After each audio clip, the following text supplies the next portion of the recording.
Boker Tov, on peut le dire, c'est bon? Est-ce que ça filme? C'est bien? Ok.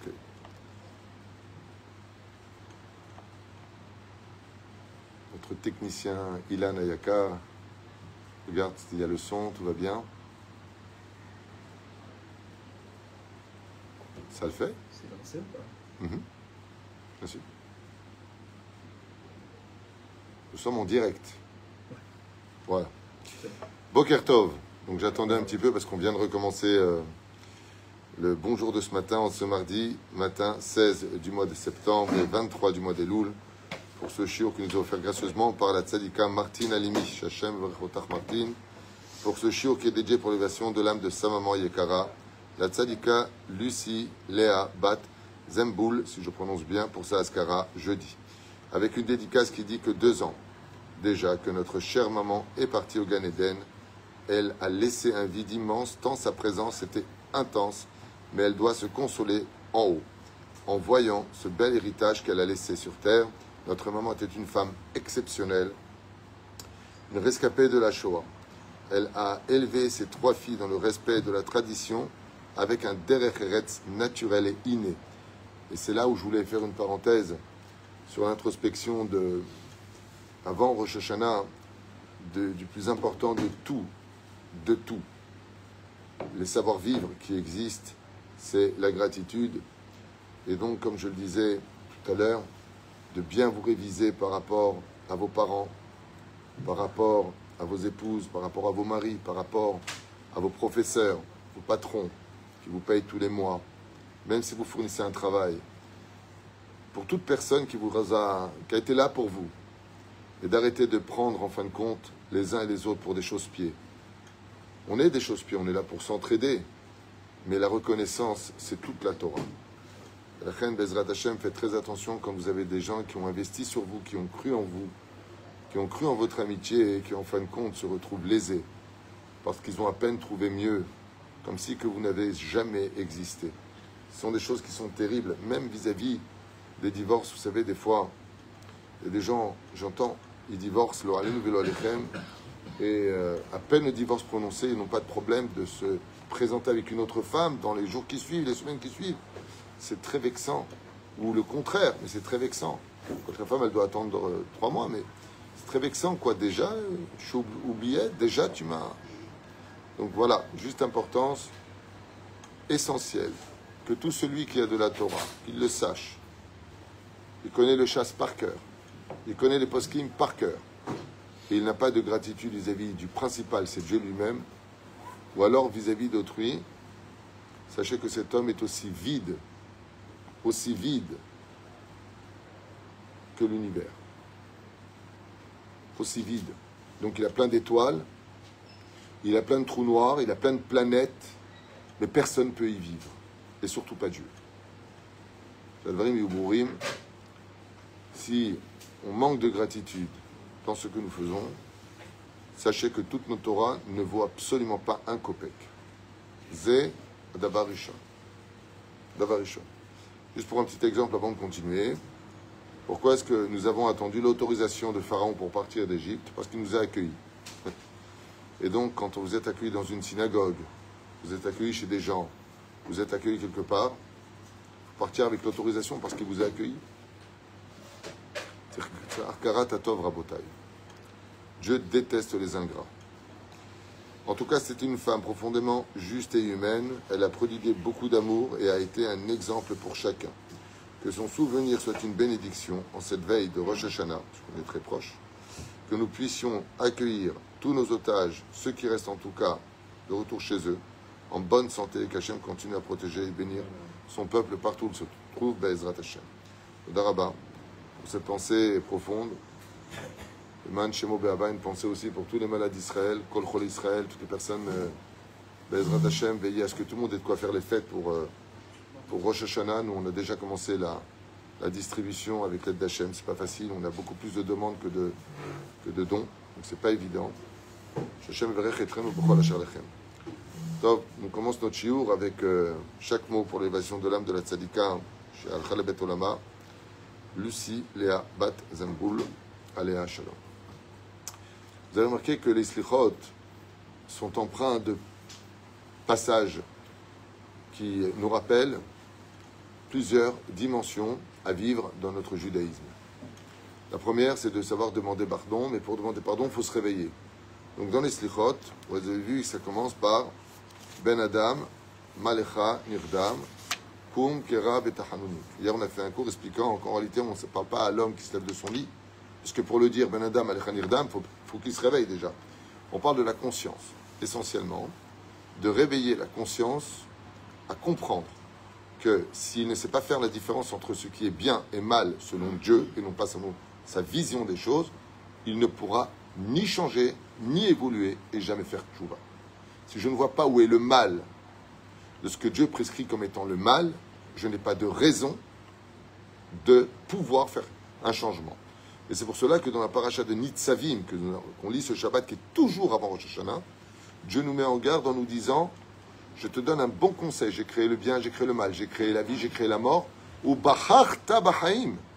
Je te conseille de choisir la vie et de ne pas suivre ni tes yeux, ni les pulsions de ton cœur, car cela finira par t'emmener loin de moi. Mashma mikan, qu'on doit faire preuve d'humilité vis-à-vis d'Hachem. Vous pouvez me dire, alors quoi, on est des robots, on n'a pas notre mot à dire, moi je ne suis pas d'accord. Vous connaissez ce genre de débat très sympathique? La réponse est si. Comprends avant de parler. Comprends avant de parler. Vous savez, ce qui est très curieux, c'est qu'il n'y a qu'un patron, la vie est faite comme ça, il n'y a qu'un papa et une maman qui peuvent comprendre. Tu travailles dans une société, Nachon, dans les lunettes, on est bien d'accord. Imagine que ton supérieur, ton directeur te demande quelque chose. Et que toi, tu te la ramènes en me disant: oui, mais enfin bon, je ne suis pas d'accord parce que je pense qu'il n'y a pas besoin de le faire. Qu'est-ce qu'il te répond? Il te jette. Imagine si Dieu devait jeter toutes les personnes qui commencent à discuter ce qu'il dit. Imagine, tu as des enfants grâce à Dieu chez Ichiyou, tu dis à ton fils: regarde, il est déjà 21h, va dormir parce que le matin, tu ne te lèves pas. Et il te dit: ouais, enfin, moi, je ne suis pas d'accord, c'est ma vie, je fais ce que je veux. Qu'est-ce que tu lui dis? Va au lit. Top. Je veux dire par là que on comprend tous les jours, nous-mêmes, en tant que responsables de l'avenir de ceux qu'on aime ou de l'avenir de ceux qui sont avec nous, qui travaillent pour nous. Donc, im kevanim, im kavadim, que tu me vois comme un fils ou tu me vois comme un ouvrier, dans les deux cas de figure, fais ce que je te demande. Qu'est-ce que tu fais, Shimon, si au bureau tu dis à quelqu'un: non, t'appelles pas lui, t'appelles l'autre fournisseur. Il te dit: non, je fais ce que je veux. Tu fais quoi? Et virer. Imagine si Dieu il se comportait comme nous, on virait tout le monde. Et donc, vous allez voir que Shevet Yehuda, Bedocha, on ramène plein d'versets. Il est préférable de tomber dans les mains de Dieu que de tomber dans les mains des hommes, car Dieu, malgré tout, il est toujours miséricorde. Les hommes sont cruels. Il y a plein de choses à dire. Mais là où ça devient très intéressant, c'est que dans les slichot, on va placer quelque chose qui demande réflexion. L'Adonai Eloheinu Arachamim Vasilichot, ki chatanu lo. Donc il y a une nécessité pour l'Éternel de se remplir de miséricorde et de nous pardonner. Pourquoi? Ki chatanu lo, parce qu'on a fauté vis-à-vis de lui. L'Adonai Eloheinu Arachamim Vasilichot. Il est impératif que l'Éternel, notre Dieu, donc Dieu de bonté et de justice, se remplisse de miséricorde et qu'il nous pardonne. Pourquoi? Ki marad nous bo, parce qu'on l'a trahi. On a été ingrat. On a trahi la confiance que Dieu nous avait portée dans notre comportement. Shabbat, Yom Tov, Chol HaMoed, Tfilin, toutes les mitzvot de la Torah, B'liot Min HaKlal. Al natachet alenu, chatat, ne mets pas sur nous la faute. Asherno alnu, que malheureusement nous avons apporté, V'asher chatanu, et que nous avons fauté. Chatanu tsurenu, selachlanu yotzrenu. C'est extraordinaire de dire ça. Écoutez bien. Chatanu tsurenu. Donc nous avons fauté notre rocher, on parle à Dieu. Selachlanu yotzrenu. Pardonne-nous notre Créateur. Yotzrenu, celui qui nous a créés, celui qui nous a formés. Jusque-là, ça va. Je comprends. Pourquoi? Parce que depuis le début, c'est Adon Asilichot, Bochenevavot. Je comprends, on est dans le pardon. Et d'un coup, Shema Israël, Adonai Elohenu, Adonai Echad. Quel rapport? Si au moins tu veux faire Shema Israël, Est-ce que pour ce Shema Israël, dans les Slichot, on fait la main sur les yeux? Non. Est-ce qu'on dit Baruch Shem Kevod Malchuto Leolam Baed? Non. Alors pourquoi tu mets Shema Israël ici? Qu'est-ce que le Shema Israël vient faire ici? Alors il y a beaucoup d'explications à donner. Il y a beaucoup d'explications qui expliquent nos sages de mémoire bénie. Pourquoi Bémet ici il y a le Shema Israël dans les Slichot? Shema Israël, Hashem Elokeinu, Hashem Echad. Alors cette phrase-là, d'abord, c'est une phrase d'amour. Deuxièmement, c'est-à-dire on dit à Dieu, d'une certaine façon, l'amour rend aveugle. On t'aime, Hashem. On est un peuple. On est avec toi. Deuxièmement, ce qu'on dit à Dieu, c'est d'accord, moi je peux bien être bien, mais on est tous garants les uns des autres. Ce qui fait que si moi je veux pas tomber dans la fosse, et que lui, mon frère, il se jette dans la fosse, comme on est tous liés les uns les autres, on tombe. Donc, en réponse à la faute que nous avons de façon nationale, on dit Shema Israël, Hashem Elokeinu, Hashem Echad. On n'est pas comme les autres peuples. Chez les autres peuples, quand il y en a un qui faute, c'est lui qui paye, pas les autres. Mais de l'autre côté, quand il y en a un qui fait du bien, c'est lui qui prend le salaire, pas les autres. Chez nous, les Juifs, s'il y en a un qui fait un péché, c'est tout le monde qui paye pour lui. S'il y en a un qui fait une mitzvah, c'est tout le monde qui prend le salaire pour lui. Vous voyez des Rechaïm, vraiment des personnes mécréantes, qui viennent vivre dans une ville où il y a un tzaddik, ils peuvent devenir riches grâce au tzaddik. Pourquoi? Parce qu'il fait tellement de mitzvot le tzaddik, qu'il est comme un dôme de fer à apporter la bénédiction à toute sa ville. Où est-ce que c'est marqué dans la Torah? Vayetze Yaakov Be'ersheva, Vayelech Harana. Tout le monde était dans le puits. Il n'y avait presque plus de pauvres à Be'ersheva. Pourquoi? Parce que Yaakov étudiait la Torah. Il est parti de là-bas, les pauvres ont commencé à sortir. Les lépreux, les maladies, les divorces. Comme ça dit. Alors, Ziva, Ora, Adara, tout a disparu, dit Rashi. Ils ont dit, mais qu'est-ce qui s'est passé? Il y a un tzaddik qui est parti. Donc, qu'est-ce qu'on dit à Hachem? D'accord, mais n'oublie pas, Shema Israël, Hashem Elokeinu, Hashem Echad. Tout comme toi, tu es uni. Nous aussi, on est un. On est un peuple. D'ailleurs, les ennemis le savent très bien. Tu es une kippa, pas de kippa, que tu es droite ou gauche, ils veulent tuer des juifs, les ennemis d'Israël. Ils ne vont pas te demander avant de te tuer, dis-moi, t'es pour ou contre? T'es juif? T'es juif. Eux, ils savent qu'on est un, nous, on l'oublie. Mais cette phrase-là, elle cache aussi un secret ésotérique. Il y a 25 lettres dans le Shema Israël. Shema Israël Hashem Elokeinu Hashem Echad, qui est Gematria Ko. Ko, c'est le nom de la Shekhina. On a déjà fait plusieurs cours sur ça. Et donc, on réveille pas simplement le Dieu de miséricorde, mais le Dieu de la bénédiction. C'est non seulement on a fauté, mais on demande d'être béni. Voilà ce qui s'y cache. Maintenant, en réalité, certains de nos commentateurs, comme Rabbeinu Yonah, expliquent que ce qu'on est en train de dire ici dans le Shema Israël des Slichot, on répétera 2 fois. Il y a 2 fois Shema Israël dans les Slichot. Une fois maintenant, et quand encore? À la fin des Slichot, quand vous arrivez à la fin des Slichot, vous allez voir que vous allez redire, juste à la fin, voilà, Shomer Israël, Nachon, Shomer Sherit Israël, Vechanat Zaderech. Quand vous dites Shomer Goy Echad, Shemor Sherit Goy Echad, Ve'al Yovad Goy Echad, Omrim Bechol Yom, Shema Israël, Adonai Eloheinu, Adonai Echad. Et là, on revient sur le Shema Israël. Mais sur quoi c'est dit? Sur tout ce qu'on vient d'expliquer. Shomer Goy Echad. Garde ta nation unique. Shemor She'erit Goy Echad. Préserve les rescapés, ceux qui restent de cette nation. Ve'al Yovad Goy Echad. Et que ne se perde pas cette nation. Aomrim Bechol Yom, qui disent tous les jours Shema Israël, Adonai Eloheinu, Adonai Echad. Et c'est extraordinaire ce qui a marqué ici. Parce que, selon les Slichot, s'il y a une phrase qui peut sauver le peuple d'Israël, si on la dit tous les jours, à nos enfants, on l'enseigne à tout le monde, c'est le Shema Israël. Qui est certainement une des missions les plus centrales du judaïsme, d'apprendre à nos enfants, à nos épouses, aux parents, à tout juif, de dire au moins une fois par jour, Ambrim Bechol Yom, qui disent tous les jours, Shema Israël Hashem Elokeinu Hashem Echad. C'est là, jusque-là. On va essayer de rentrer dans un sujet très prenant. Très prenant. C'est quel est le message codé, caché dans cette phrase de Shema Israël, Hashem Elokeinu Hashem Echad, pour les Slichot, que nous apportons 2 fois. Pourquoi? Parce que pour témoigner, il faut 2 témoins. Donc, on a 2 fois le Shema Israël dans les Slichot. Et là, la réponse, elle est magnifique. Quelle différence y a-t-il dans le mot Ehad, qui veut dire Dieu unique. Entre le dalet du mot ehad, qui se prononce fortement, et le resh. C'est quoi la différence en hébreu entre un dalet et un resh?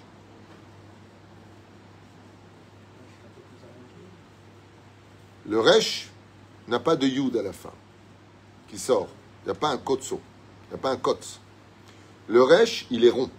Tandis que le dalet, c'est un resh avec une queue qui est rajoutée, un yud qui apparaît. Ça veut dire quoi? Ça veut dire que si chas v'shalom, cette notion d'être juif, yud, yehudi en hébreu, disparaît, ça veut dire que ça donnerait chas v'shalom, Shema Israël, Hashem Elokeinu, Hashem Acher. Nous aurions abandonné notre Dieu pour adhérer à d'autres religions, d'autres croyances, ou d'autres, tout simplement, idéologies, qui n'est pas conforme à la Torah. Et donc, c'est ce qu'on vient dire à Hashem. Shema Israël, Hashem Elokeinu, Hashem Ehad, et pas Acher. Pour illustrer ça, j'aimerais vous raconter quelques histoires de quoi est-ce que l'on parle. Quand Abraham Avinu alav shalom, Dieu lui demande de prendre son fils, après qu'il ait institué, enfin, le monothéisme au maximum de personnes, qu'il ait arrêté l'idolâtrie la plus terrible de cette époque, la Molech, où on sacrifiait des enfants. Les gens ont détruit ces temples, ont écouté Abraham, qu'il nessi elukimata betochenu, tu es un prince de Dieu parmi nous, ils ont arrêté. Dieu lui dit, prends ton fils et emmène-le en sacrifice. Je ne sais pas si vous comprenez le drame d'Abraham Avinu. Je ne sais pas si vous comprenez. Il persuade le monde entier d'arrêter de faire des horreurs, de sacrifier des enfants. Et Dieu lui dit, prends ton fils. Et pas n'importe lequel, Asher Ahavta et Yitzhak. Celui que tu as aimé, Yitzhak. Peut-être que c'était un démon qui lui aurait parlé, peut-être qu'il était fou, peut-être qu'il entend des voix, peut-être qu'il est... je ne sais pas, on a vu que Shabbatai Tzvi, qui s'était fait passer pour le Messie, à son époque, il a fait parler la tombe de Rabbi Eliezer ben Orkanos, qui a dit, oui, il est le Mashiach, avec les forces du mal. La tombe de Rabbi Eliezer à Tibériade sort une voix et dit, il est le Messie. Et il a emmené une grande partie du peuple à quitter la religion juive, ce rachat. Shabbatai Tzvi, comme Franks, comme d'autres, ils se sont fait passer pour le Messie. Hein? Ben, il a emmené tout le monde à se convertir déjà à une autre religion. Et puis, on a fait de lui, au lieu de faire de lui un rabbin, ils en ont fait une star. Donc, Zedavar Shulotov. Un rabbin, c'est pas une star. Un rabbin, c'est la hanava, c'est la simplicité. C'est pas une star. Quand on présente un rabbin, on ne présente pas Michael Jackson. C'est-à-dire? Et la reine, Bisiata d'Ishmaïa, lui, on en a fait une star. Franks, qui s'est fait passer pour Machar. C'était une star.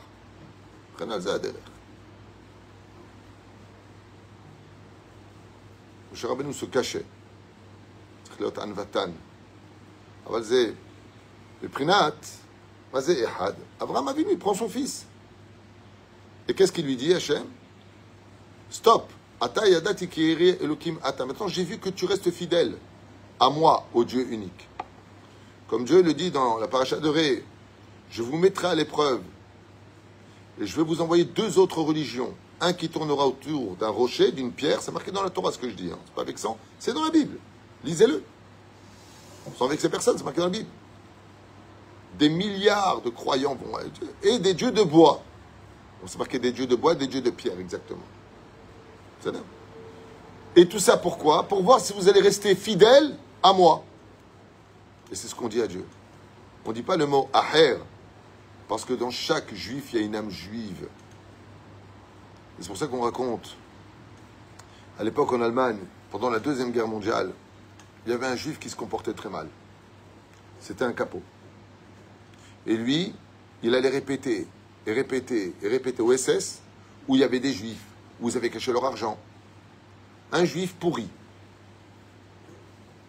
Et un jour, les SS, ils l'ont pris, comme ça c'est marqué dans l'histoire, et ils lui ont dit, va chercher un Sefer Torah de la synagogue. Il est parti chercher un Sefer Torah. Il lui a dit, maintenant, ouvre-le, jette-le par terre. Il n'a pas jeté par terre. Il l'a déposé par terre. Ouvre-le. Il l'a ouvert.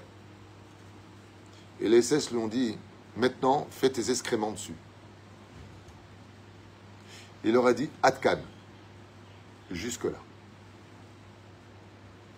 Il a dit, je ne peux pas faire Chas v'Shalom mes excréments sur un Sefer Torah. Ils lui ont dit, alors c'est pas compliqué, tu vas dans les camps de concentration. Jusqu'à maintenant, tu as préservé. Il a pris le revolver d'un SS et il l'a mis dans sa bouche. Et il lui a dit, tu peux tirer dès maintenant. Atkan. Et avant de mourir, il a crié Shema Israël, Hashem Elokeinu, Hashem Echad, de Sefer Torah dans ses mains comme un bébé qui était tenu par sa mère. Et il s'est mis à verser des larmes en demandant pardon à Dieu et à tous les Juifs à qui il a fait du mal. C'est ça qu'on est en train de dire dans le Shema Israël des Slichot. La deuxième histoire, c'est celle d'une grande sadika. On va raconter, c'est même deux histoires. L'histoire de Soulika. Là, il a Soulika, elle est à Shalom, sadika au Maroc, qui devait épouser le sultan et qui a préféré être traîné dans les ronces, être déchiqueté par les ronces, dépecé par un cheval de trait qui l'emmenait fortement à travers les ronces. Et elle a demandé à arrêter pour, en fin de compte, mettre des épingles à nourrice pour coudre sur sa chair la robe, parce qu'elle remontait. Elle a dit, si je meurs dans de telles souffrances, au moins que je meure tsniout. Je veux même pas qu'on voit mes mollets. Soulika.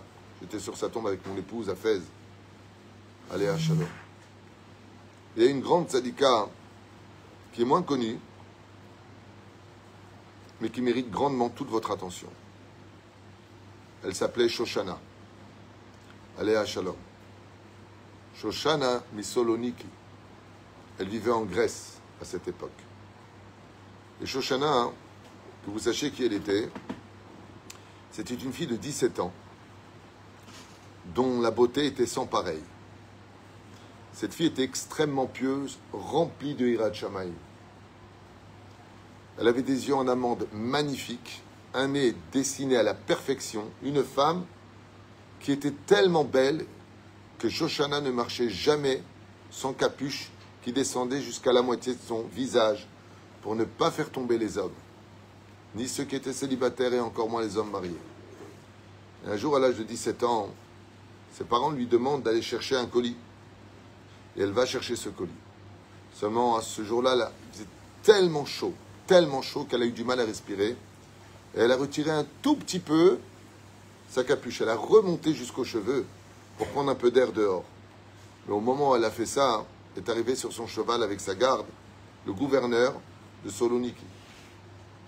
Et quand le gouverneur de Soloniki est tombé face à face avec elle, il a eu un coup de foudre qui l'a fait descendre de son cheval.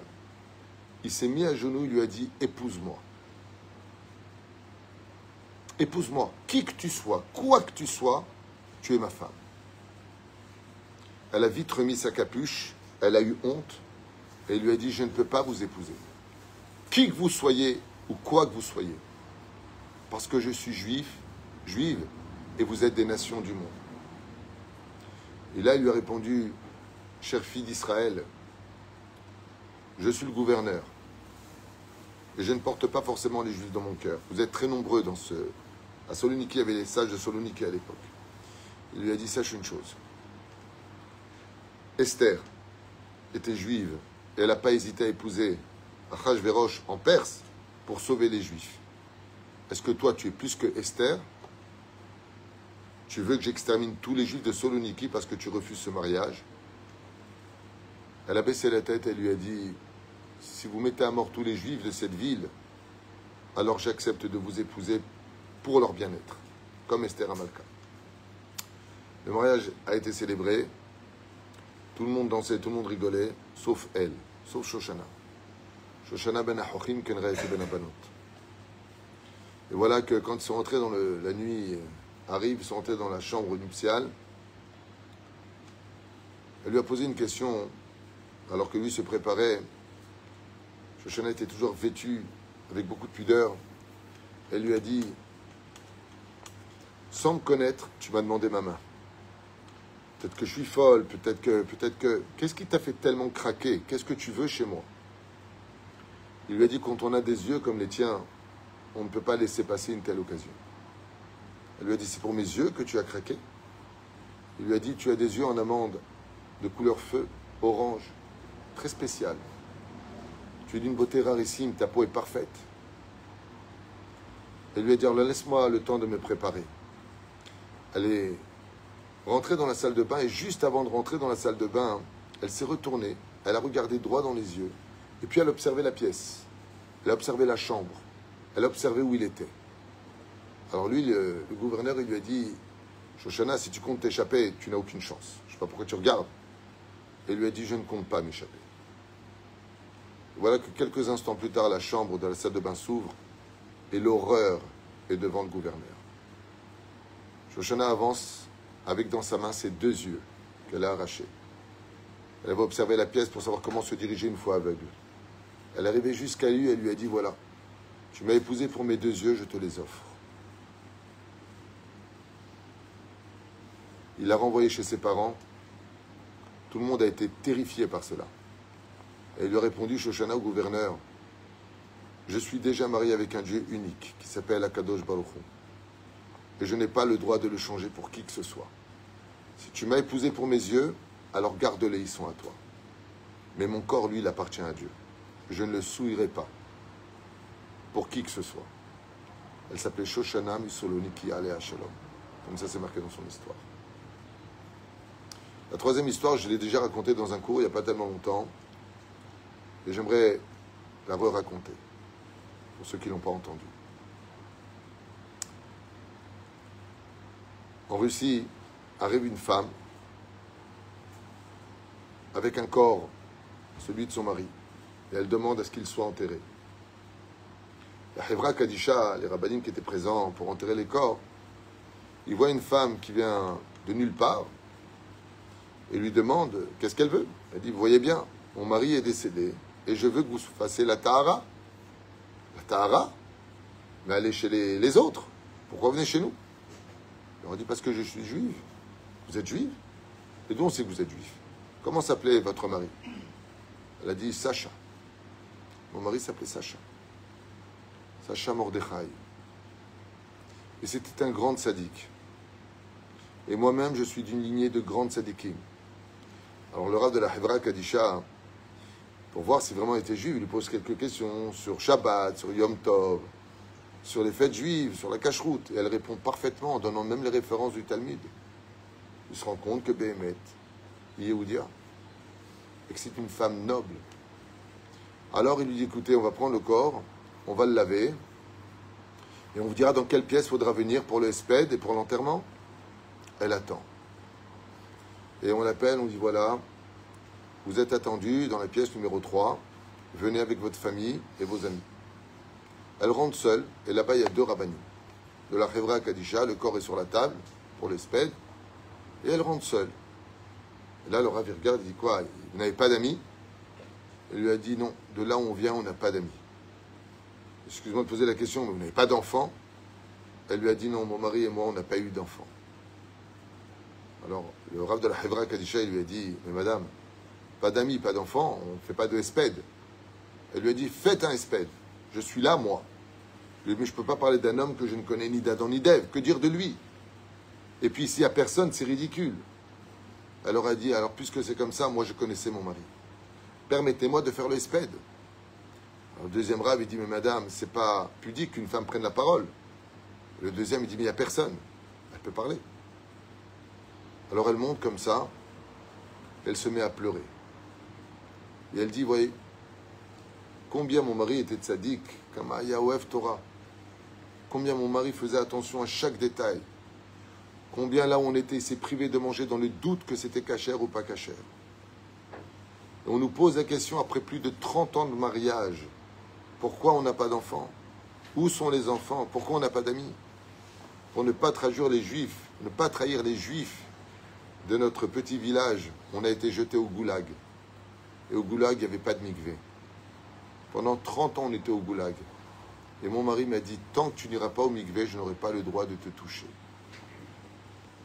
Quand ils ont entendu ça, les Hevra Kadisha, ils étaient en larmes. C'est pas qu'elle était stérile.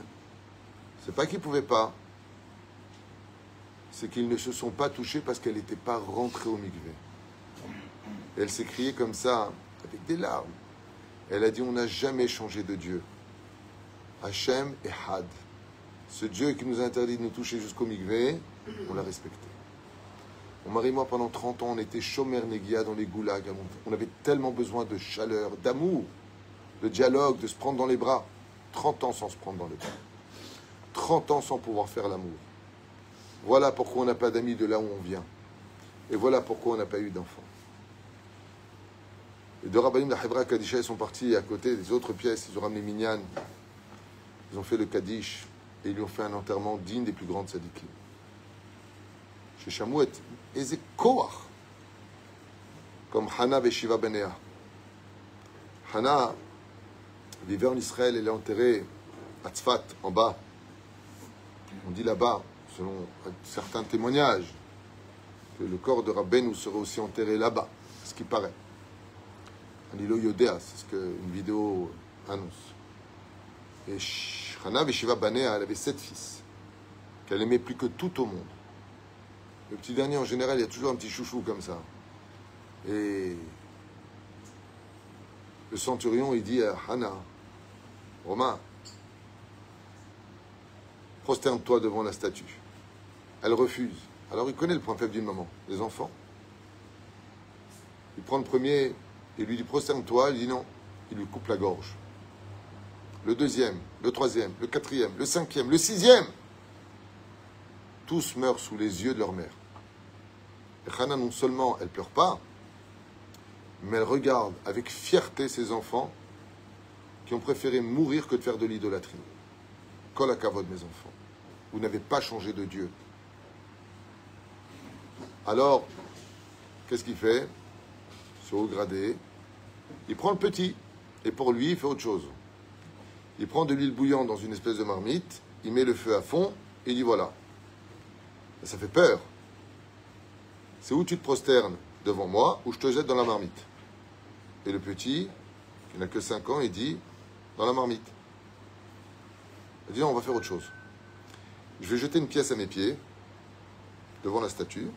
Juste tu la ramasses et tu me la donnes. Et le petit lui dit, c'est de l'idolâtrie ce que vous me demandez. On n'a pas le droit de se prosterner. Même pour ramasser quelque chose, on donne le dos.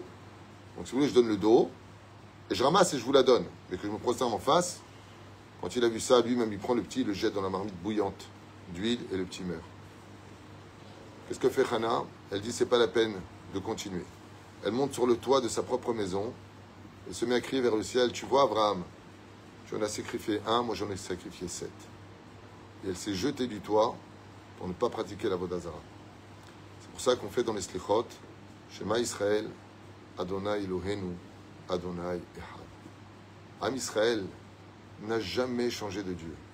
Malgré les 2000 ans de galoute, les pogroms, la Shoah, les épreuves que nous avons eues, l'assimilation qui n'a cessé au sein même du peuple d'Israël, les réformistes, les libéraux, toutes ces idéologies qui nous ont éloignés de la Torah, mais Israël n'a jamais changé de Dieu. La Torah n'a jamais autant existé qu'aujourd'hui, partout, dans Baté Midrashot, Baté Yeshivot, Baruch Hashem, il y a de tout en Israël, dans le monde entier. Quand le rabbi a simplement rappelé aux Juifs qu'ils étaient Juifs, tout le monde s'est rappelé qu'il était Juif. Il a mis cette filine. Des fois, Israël, il oublie, pendant certains moments, pendant la faute, qu'il est relié à Dieu. Ça lui arrive. Aval, Meklibo. On voit que quand il s'agit de jeter la Torah, un Juif préfère mourir et l'embrasser que de changer de religion ou changer de Dieu. Et ça, c'est ce qu'on dit au début. C'est pour ça qu'on finit avec les slichot, avec cette phrase que je vous ai lue tout à l'heure et que je reviens dessus, et qui dit Shomer Goy Echad, garde cette nation unique, Echad, pas Acher. Parce que nous, on a dit Shema Israël, Hashem Elokeinu Hashem Echad. Shemor Sherit Goy Echad. Ve'al Yovad Goy Echad. Et que ne se perde pas cette nation unique. Ambrim Bechol Yom, qui disent tous les jours que chaque fois que le peuple d'Israël aurait pu prendre des solutions beaucoup plus aisées, d'être la femme du gouverneur de Soloniki avec des servantes, allez, c'est pas grave, c'est pour sauver mon peuple. Elle lui a dit, si c'est pour mes yeux que tu m'as épousé, vous savez comment on peut s'arracher les yeux avec ses doigts? Comment on peut faire ça? Comment on peut accepter à 17 ans d'être aveugle pour l'éternité? Comment? La Messirut Nefesh de nos grands-mères qui cassaient la glace pour aller au mikvé, qui prenaient des risques, qui se sont sacrifiés, qui ne mangeaient pas pour payer le keteb, l'école à nos enfants. C'est ce mérite-là qu'on rappelle dans une phrase. Shema Israël, Adonai Eloheinu, Adonai Echad. Baruch Adonai Leolam Amen.